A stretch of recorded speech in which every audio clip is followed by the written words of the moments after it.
आप देख रहे हैं यूके जगबाणी, सामना सच का। नमस्कार दोस्तों, मैं हूं कुलदीप सिंह। आज हम आपको शिक्षा के क्षेत्र में ऐसे शख्सियत के साथ मिलवाने वाले हैं जिन्होंने अपने हुनर और काबिलियत के बल पर जो नाम कमाया है, यह किसी शब्दों में जिसका वर्णन नहीं किया जा सकता। इस वीडियो में जो आपको अवार्ड दिखाई दे रहे हैं, यह अवार्ड उनको सरकार, संस्था व और भी फंक्शनों पर सम्मानित किया गया है देखकर।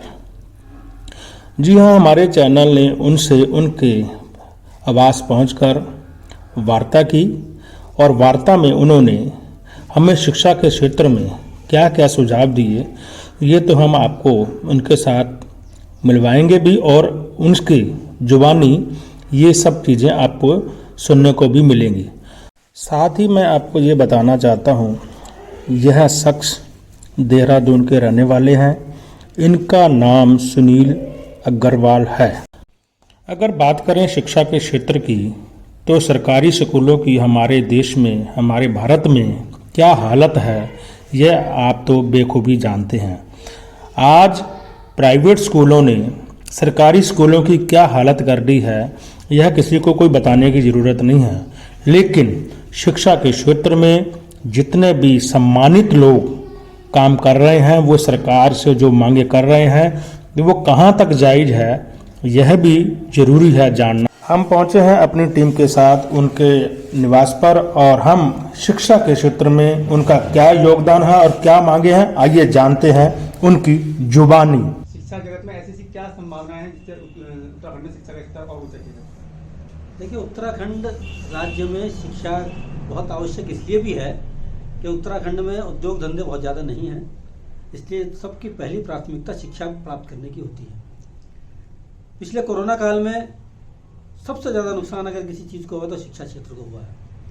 और अब जो स्थितियां बनी हुई हैं, अगर उसको समय रहते ठीक नहीं किया गया तो शिक्षा क्षेत्र को होने वाले नुकसान को कोई रोक नहीं सकता। उसका कारण है, आज शिक्षा को सिर्फ डिग्री लेने का माध्यम समझ लिया गया और शिक्षा को जोड़ दिया गया डिग्री से और डिग्री को जोड़ दिया गया नौकरी से। शिक्षा सीखने के लिए होती है और सीखा हुआ व्यक्ति जो होता है वो जीवन में किसी ना किसी क्षेत्र में अपना काम कर जाता है। और जो सीखा हुआ नहीं होता, सिर्फ डिग्री के लिए शिक्षा लेता है, उसके साथ समस्याएं आती हैं। उत्तराखंड की जहाँ तक बात की, क्योंकि उत्तराखंड में उद्योग धंधे ज़्यादा नहीं हैं, सरकारी नौकरी लोगों की पहली प्राथमिकता होती है और जब नौकरी प्राथमिकता होती है तो उसके लिए शिक्षित होना बहुत आवश्यक है। वर्तमान समय से ऐसा आ रहा है कि जब ऑनलाइन काम ज़्यादा बढ़ते जा रहे हैं तो नौकरियों के अवसर कम होते जा रहे हैं। जब नौकरियों के अवसर कम होंगे, ऐसे समय पर वही आगे बढ़ेगा जो पूरी तरह से परफेक्ट होगा। और परफेक्ट कब होगा? जब वो शिक्षित होगा।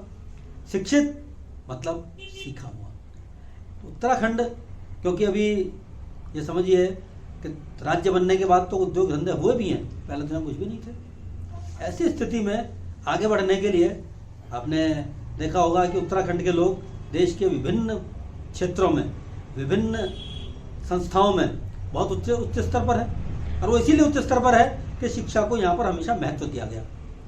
अब शिक्षा को महत्व देने के साथ साथ शिक्षा को बढ़ाने का काम भी यहाँ पर करना होगा।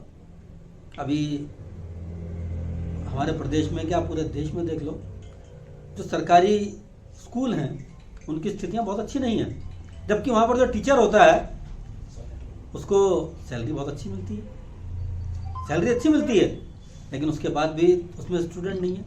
क्यों नहीं है? शिक्षा के अधिकार कानून में एक प्रोविज़न किया गया कि बीपीएल वालों को प्राइवेट स्कूलों में दाखिला दिया जाएगा, उसकी फ़ीस सरकार देती है। तुम सरकार उसके प्राइवेट स्कूलों की फ़ीस दे रहे हो, उससे अच्छा अपने जो स्कूल है उनका इंफ्रास्ट्रक्चर सुधार लो। जब तक उनका इंफ्रास्ट्रक्चर सुधार लोगे तो आपको प्राइवेट स्कूल में बच्चों को भेजने की जरूरत ही नहीं पड़ेगी। ये कहा जाता है कि प्राइवेट स्कूल वाले बच्चों को लूटते हैं, पेरेंट्स को लूटते हैं। अरे भैया, तुम सरकारी स्कूलों की व्यवस्था सुधार लो, जरूरत ही नहीं पड़ेगी। जब व्यवस्था नहीं सुधरेगी तो स्टूडेंट को आप स्वयं मान रहे हो, सरकार स्वयं मानती है कि हमारे स्कूल इस लायक नहीं है कि वो बीपीएल वालों को एडमिशन दे सकेंगे, इसीलिए 25% शिक्षा के अधिकार कानून के तहत उनको एडमिशन देने का प्रोविजन है। तो सरकारी स्कूलों की व्यवस्था सुधारी जानी चाहिए, नंबर 1। कॉलेजों की जहाँ तक बात है, आप सरकारी कॉलेज देख लो और प्राइवेट कॉलेज देख लो, विरोध करना बहुत आसान है। सरकारी अधिकारी कोई भी होगा, प्राइवेट कॉलेजों के खिलाफ बात करेगा, प्राइवेट स्कूलों के खिलाफ बात करेगा। मैंने हमेशा ये कहा कि आंदोलन हो, सरकारी स्कूलों और सरकारी कॉलेजों की व्यवस्था सुधारने के लिए। अगर वो सुधर जाएंगे तो प्राइवेट स्कूलों की मनमानी तो अपने आप बंद हो जाएगी। जब कोई कहता है कि हम आंदोलन कर रहे हैं किसके लिए, प्राइवेट स्कूलों की मनमानी के खिलाफ, अरे भैया सरकारी स्कूलों की व्यवस्था सुधार लोगे तो मनमानी अपने आप खत्म हो जाएगी। क्योंकि सारा तो सिद्धांत उसी पे है ना, जरूरत जिस चीज़ की है। अब स्टूडेंट को जरूरत है प्राइवेट स्कूलों की, क्योंकि सरकारी स्कूलों की व्यवस्था ठीक नहीं है। तो सरकारी स्कूलों की, सरकारी कॉलेजों की व्यवस्था सुधारने की तरफ ध्यान दिया जाए। दूसरा, टीचरों की नियुक्ति जब तक नहीं होगी, अभी पिछले दिनों हमारे माननीय शिक्षा मंत्री जी जो बयान बहुत देते हैं, उनका बयान आया कि कॉलेजों में सीटें बढ़ाई जाएंगी।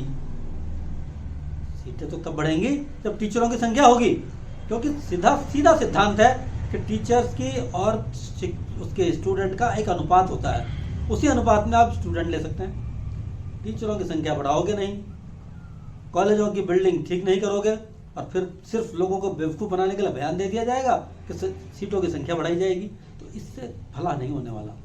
उसके लिए कॉलेजों में आधारभूत सुविधाएं बढ़ाई जाए।